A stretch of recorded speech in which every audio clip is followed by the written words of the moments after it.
Hello everyone, आपका फिर से मेरे यूट्यूब चैनल में स्वागत है।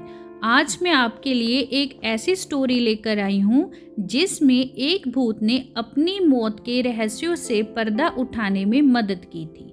मृतक महिला को उसके ही पति ने बेहद शातिर तरीके से मार डाला था, लेकिन भूत ने सपने में आकर अपनी मौत के रहस्यों को खोल दिया। अमेरिका में एक भूत ने अपनी मर्डर मिस्ट्री सुलझाने में पुलिस की मदद की थी। ये घटना अमेरिका के वेस्ट वर्जीनिया राज्य में ग्रामीण क्षेत्र ग्रीनब्रायर काउंटी में आज से करीब 124 साल पहले घटित थी। इस काउंटी में इरास्मस एडवर्ड शू नाम का एक लोहार रहता था। उसकी 3 महीने पहले ही एल्वा नाम की एक महिला से शादी हुई थी। जनवरी 1897 की रात एडवर्ड ने अपने पड़ोस के एक लड़के को काम करने वाली जगह से घर भेजा ताकि वह देख सके कि उसकी नई नवेली पत्नी को बाजार से कुछ चाहिए तो नहीं। जब यह लड़का ग्रीनब्रायर काउंटी में उसके घर के दरवाजे पर पहुंचा तो उसने एल्वा को सीढ़ियों के नीचे पड़ा पाया। एक पल के लिए वह लड़का सहम गया। उसे समझ नहीं आ रहा था कि वह क्या करे। उसने एल्वा को सीधा किया और चेक करने की कोशिश की कि आखिर हुआ क्या है। एल्वा का सिर एक तरफ झुका हुआ था। पहले तो उसे लगा कि एल्वा शायद सो रही है। वह चुपचाप उनकी ओर बढ़ा और मिसेस शू कहकर उन्हें जगाने की कोशिश की। कोई जवाब ना मिलने पर वह घबराकर वहां से दूर चला गया और अपनी माँ को इस बारे में बताया। पड़ोस में ही रहने वाली उस लड़के की मां ने एल्वा को बेसुध पड़ा देख स्थानीय डॉक्टर और सरकारी अधिकारी जॉर्ज डब्ल्यू नैप को बुलाया।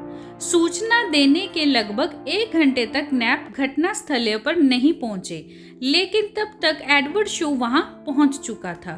वह अपनी पत्नी के शव को वहां से उठाकर बेडरूम में लेकर गया, उसे नहलाया, कपड़े पहनाए और बिस्तर पर लिटा दिया। उसने अपनी पत्नी के मृत्यु शरीर को एक ऊंचे कॉलर वाले कपड़े पहनाकर दफनाने के लिए तैयार किया और उसके चेहरे पर पर्दा डाल दिया। इस दौरान सरकारी अधिकारी और मौत के मामलों को देखने वाले स्थानीय डॉक्टर जॉर्ज डब्ल्यू नैप भी पहुंच गए। उन्होंने मृतक महिला के शरीर की जांच शुरू कर दी। उस दौरान पति एडवर्ड शू अपनी पत्नी के सिर को गोद में रखकर रोता रहा। जब नैप ने एल्वा के सिर और गर्दन की जांच करने का प्रयास किया तो एडवर्ड शू नाराज हो गया और गुस्सा दिखाने लगा। नैप शू को नाराज नहीं करना चाहते थे, इसलिए वह चुपचाप वहां से चले गए। उन्होंने एल्वा के बाकी शरीर की जांच की और उसके दौरान कुछ भी गलत नहीं पाया गया। नैप कुछ हफ्ते पहले ही एल्वा का इलाज भी कर रहे थे, इसलिए उन्होंने मृत्यु के कारण को अचानक आई बेहोशी का करार दिया। उन्होंने बाद में इसे गर्भ अवस्था से जुड़ी परेशानियों से जोड़ दिया। एल्वा के शरीर को लिटिल स्वेल माउंटेन के उसके बचपन के घर ले जाया गया और दफनाया गया। ताबूत में भी एल्वा के सिर और गर्दन को शू ने किसी और को ना तो छूने दिया और ना ही देखने दिया। हालांकि इसके अजीब व्यवहार को लेकर वहां मौजूद लोगों में कोई शक नहीं पैदा हुआ। एल्वा की मां मेरी जेन हीस्टर को छोड़कर हर कोई इस मौत को प्राकृतिक मान रहा था।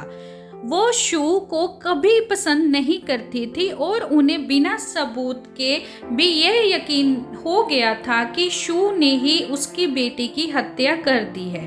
पर बड़ी बात यह थी कि सिर्फ एल्वा ही बता सकती थी कि उसके साथ क्या हुआ था। ऐसे में मेरी जेन हीस्टर ने एल्वा की आत्मा से बात करने का फैसला किया। उन्होंने आत्मा को बुलाने के लिए कई विशेष पूजा और प्रार्थनाएं शुरू कर दी।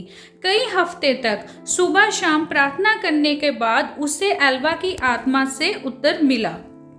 हीस्टर ने दावा किया कि उसकी बेटी उसी कहानी बताने के लिए लगातार 4 रात सपने में दिखाई दी।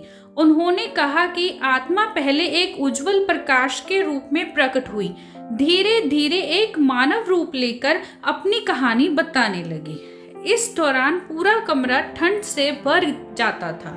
लगातार 4 दिनों तक एल्वा की आत्मा ने अपनी माँ को सपने के जरिए पूरी कहानी बताई। एल्वा के भूत ने उसकी माँ के सामने कबूल किया कि शू ने ही उसके साथ क्रूरता की और दुर्व्यवहार किया। एक रात जब एल्वा ने रात को खाने में मीट नहीं बनाया तो उसने एल्वा पर हमला कर दिया और मारपीट की। इसके बाद एल्वा के भूत ने अपना सर पूरी तरह से पीछे घुमाया और वहां से चली गई। इस घटना के बाद एल्वा की माँ पब्लिक जॉन प्रेस्टन के पास गई और उन्हें इस मामले को फिर से खोलने की अपील की। प्रेस्टन ने भूत के बारे में उसकी कहानी पर विश्वास किया और आसपास के लोगों से पूछताछ शुरू कर दी। शू के पड़ोसियों और दोस्तों ने एल्वा के अंतिम संस्कार के दौरान उसके अजीब व्यवहार के बारे में सरकारी अधिकारी प्रेस्टन को बताया। डॉक्टर नैप ने भी स्वीकार किया कि उन्होंने एल्वा के शव की पूरी तरह से जांच नहीं की थी। प्रेस्टन के लिए ये दोनों बयान शव के फिर से परीक्षण के आदेश को पाने के लिए पर्याप्त थे। उन्होंने कोर्ट के आदेश से शू की आपत्तियों के बावजूद शव को कब्र से बाहर निकलवाया और जांच के लिए मोर्चरी लेकर गए। एक स्थानीय समाचार पत्र द पोकाहोंटस टाइम्स ने बाद में रिपोर्ट किया कि गले पर उंगलियों के निशान पाए गए थे, जिससे पता चला कि एल्वा की मौत दम घुटने से हुई थी। उसके गर्दन पर गला घोटने के निशान पाए गए थे, जिससे गर्दन की नस और कोशिकाएं को काफी नुकसान पहुंचा था। गर्दन की हड्डी भी टूटी हुई मिली। जांच के दौरान शू को उसकी मौत का गुनाहगार माना गया। ऐसे एक आत्मा ने अपनी मौत की मर्डर मिस्ट्री सुलझाई थी। ऐसे ही स्टोरीज के लिए आप मेरे चैनल को सब्सक्राइब, वीडियो को लाइक करना मत भूलना। धन्यवाद।